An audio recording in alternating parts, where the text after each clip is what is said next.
దేశ రాజకీయాల్లో సంచలనం సృష్టించిన నీట్ వివాదం, కేంద్రంలో మొదలైన రాజకీయ ప్రకంపనలు ఇప్పుడు ఆంధ్రప్రదేశ్ రాజకీయాలను తాకుతున్నాయా? కేంద్రంలో నైతిక బాధ్యత పేరుతో మంత్రి రాజీనామా చేసిన పరిణామాన్ని ఏపీలో మెగా డిఎస్సి వివాదానికి లింక్ చేస్తూ వైసీపీ కొత్త రాజకీయ అస్త్రాన్ని సిద్ధం చేసుకుందా? అసలు టార్గెట్ డిఎస్సి అక్రమాలా లేక నారా లోకేష్ ఇమేజా?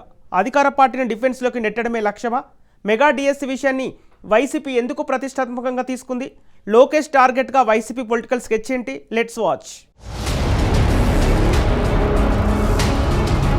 మెగా డిఎస్సి అక్రమాలపై పోరాటంలో వైసీపీకి కేంద్ర ప్రభుత్వం కొత్త అస్త్రం ఇచ్చిందా? ఈ అస్త్రంతో ఏపీ విద్యాశాఖ మంత్రి రాజీనామా డిమాండ్కు వైసీపీ పదును పెడుతోందా? నీట్ అక్రమాలకు నైతిక బాధ్యత వహిస్తూ కేంద్ర విద్యాశాఖ మంత్రి రాజీనామా చేసినట్లే మెగా డిఎస్సి అవకతవకలకు బాధ్యత వహిస్తూ ఏపీ ఎడ్యుకేషన్ మినిస్టర్ రాజీనామా చేయాలని ఫ్యాన్ పార్టీ నేతలు కోరుతున్నారా? లోకేష్ ను రాజకీయంగా ఇబ్బంది పెట్టగలిగితే ప్రభుత్వాన్ని డిఫెన్స్ లోకి నెట్టొచ్చని వైసీపీ భావిస్తున్నట్లు రాజకీయ విశ్లేషకులు చెబుతున్నారు. దీంతో అసలు వైసీపీ వ్యూహం ఏంటి అనేది ఆసక్తికరంగా మారింది. రాజకీయాల్లో ఒక్కోసారి ఒక రాష్ట్రంలో జరిగిన పరిణామం మరో రాష్ట్రంలో రాజకీయ సమీకరణాలను మార్చేస్తుంది. ఇప్పుడు కూడా అలాంటి పరిస్థితులు కనిపిస్తున్నాయన్న చర్చ జరుగుతోంది. నీటి పరీక్షల వివాదం దేశవ్యాప్తంగా చర్చనీయాంశంగా మారిన వేళ ఏపీలో మెగా డిఎస్సి వివాదాన్ని మరోసారి ప్రజలకు తీసుకువెళ్లేందుకు వైసీపీ సిద్ధమవుతోందని రాజకీయ వర్గాలు చెబుతున్నాయి. ఇప్పటికే డిఎస్సి నిర్వహణలో అవకతవకలు జరిగాయని ఆరోపిస్తున్న వైసీపీ ఇప్పుడు నైతిక బాధ్యత అనే అంశాన్ని కూడా ముందుకు తీసుకురావాలని నిర్ణయించుకున్నట్లు తెలుస్తోంది. నీట్ పరీక్షా పత్రం లీక్ కావడానికి బాధ్యత వహిస్తూ కేంద్ర విద్యాశాఖ మంత్రి రాజీనామా కోరుతూ సీజేపీ చేసిన ఉద్యమం ఫలించింది. ఏటకెలకు కేంద్ర మంత్రి ధర్మేంద్ర ప్రధాన్ జంజీ ఉద్యమానికి తలొగ్గి పదవికి రాజీనామా చేశారు. ఆయన రాజీనామాతో ఏపీలో ప్రతిపక్ష వైసీపీకి కొత్త అస్త్రం దొరికినట్లయింది. ఏపీలో గత ఎన్నికల్లో కూటమి ప్రభుత్వం అధికారంలోకి వచ్చాక సీఎం చంద్రబాబు మొదటి సంతకం మెగా డిఎస్సి ఫైల్ పైన పెట్టారు. సీఎం తనయుడు నారా లోకేష్ విద్యాశాఖ మంత్రిగా ఆయన ఆధ్వర్యంలోనే మెగా డిఎస్సి నిర్వహించింది ప్రభుత్వం. అయితే మెగా డిఎస్సి నిర్వహణలో అక్రమాలు జరిగాయంటూ కొంతకాలంగా ప్రతిపక్ష వైసీపీ ఆరోపిస్తోంది. డిఎస్సి పరీక్షలకు హాజరైన అభ్యర్థులు కొందరు సైతం తమకు అన్యాయం జరిగిందంటూ ప్రతిపక్ష నేత సాయం కోరారు.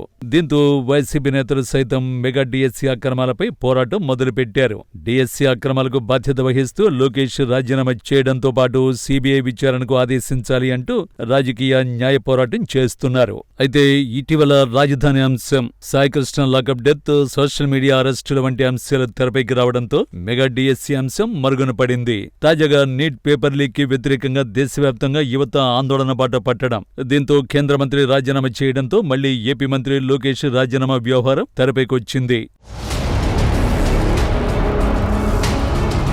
ఇప్పుడు కేంద్ర విద్యాశాఖ మంత్రి రాజీనామా నేపథ్యంలో వైసీపీ వాదనకు కొత్త కోణం లభించింది. కేంద్రంలో నైతిక బాధ్యత పేరుతో మంత్రి పదవి వదిలితే రాష్ట్రంలో అదే ప్రమాణం ఎందుకు వర్తించకూడదు అనే ప్రశ్నతో ప్రభుత్వం మీద ఒత్తిడి పెంచాలని ప్రతిపక్షం వ్యూహం రచిస్తున్నట్లు రాజకీయ వర్గాలు విశ్లేషిస్తున్నాయి. మెగా డిఎస్సి అంశాన్ని వైసీపీ సీరియస్ గా తీసుకోవడం వెనుక అసలు రాజకీయ స్టోరీ వేరే ఉంది అంటున్నారు రాజకీయ విశ్లేషకులు. ప్రస్తుతం ఏపీ విద్యామంత్రిగా లోకేష్ ఉన్నారు. ఆయన సీఎం చంద్రబాబు తనయుడు కూడా.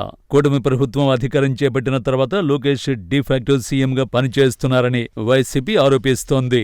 వైసీపీ నేతలపై అక్రమ కేసుల వెనుక లోకేష్ రెడ్ బుక్ రాజ్యాంగం ఉందని బహిరంగంగానే చెబుతున్నారు ఫ్యాన్ పార్టీ నేతలు. ప్రస్తుత కూటమి ప్రభుత్వంలో లోకేష్ అత్యంత పవర్ఫుల్ మంత్రి, కాబోయే సీఎం అంటూ టీడీపీ నేతలు ప్రచారం కూడా చేస్తున్నారు. దీంతో డిఎస్సి విషయంలో నారా లోకేష్ ను ఎంత గట్టిగా టార్గెట్ చేస్తే తమకంత రాజకీయ ప్రయోజనం ఉంటుంది అని వైసీపీ అంచనా వేస్తున్నట్లు రాజకీయ వర్గాలు అభిప్రాయపడుతున్నాయి. సరిగ్గా అలాంటి టైంలోనే ఎన్డీఏ కూటమిలో కేంద్ర మంత్రి రాజీనామా చేయడంతో అదే కూటమిలో భాగస్వామి అయిన మంత్రి లోకేష్ ను రిజైన్ చేయాలని వైసీపీ పట్టుబడుతోంది. వైసీపీ అసలు లక్ష్యం లోకేష్ తో రాజీనామా చేయించడమే కాకపోవచ్చు. ఆ డిమాండ్ నెరవేరే అవకాశాలు పరిమితంగానే ఉన్నాయని వారికి కూడా తెలుసు. కానీ ఈ అంశాన్ని నిరంతరం ప్రజల్లో చర్చనీయాంశంగా ఉంచడం, ప్రభుత్వం రక్షణాత్మక వైఖరులకి వెళ్లేలా చేయడం, నిరుద్యోగులు యువతలో అసంతృప్తిని రాజకీయంగా ఉపయోగించుకోవడమే ప్రధాన వ్యూహంగా కనిపిస్తోందని రాజకీయ విశ్లేషకులు చెబుతున్నారు. ఇలాంటి వ్యూహాన్ని ప్రతిపక్షాలు గతంలో కూడా అనుసరించే. ఏదైనా ఒక అంశాన్ని దీర్ఘకాలం ప్రజా చర్చలో ఉంచగలిగితే అది ప్రభుత్వ ప్రతిష్టపై ప్రభావం చూపే అవకాశం ఉంటుందని రాజకీయ పార్టీలు భావిస్తుంటాయని అంటున్నారు. కేంద్రంలో ఎన్డీఏ ప్రభుత్వం నైతిక బాధ్యత అంశాన్ని ప్రస్తావించిన నేపథ్యంలో అదే కూటమిలో కీలక భాగస్వామిగా ఉన్న టీడీపీ రాష్ట్రంలో ఎలాంటి వైఖరి అవలంబిస్తుందనే అంశం రాజకీయంగా చర్చకొస్తోంది. ప్రతిపక్షం ఈ అంశాన్ని పదే పదే ప్రస్తావిస్తూ కేంద్రంలో ఒక ప్రమాణం, రాష్ట్రంలో మరో ప్రమాణమా అనే వాదనను ముందుకు తీసుకొస్తోంది. మరోవైపు కూటమి ప్రభుత్వానికి వ్యతిరేకంగా యువతను ఆకట్టుకోవడానికి మెగా డిఎస్సీపై పోరాటాన్ని వైసీపీ తమ ఆయుధంగా మలుచుకుంటోంది. గత ఎన్నికల్లో మెజారిటీ నిరుద్యోగులు యువత కూటమి పార్టీల వైపు మొగ్గు చూపారు. అది కూడా వైసీపీ ఓటమికి కారణాల్లో ఒకటి. దీంతో వచ్చే ఎన్నికల నాటికి తిరిగి నిరుద్యోగులను, యువతను తమ వైపు తిప్పుకోవాలని వైసీపీ భావిస్తోంది.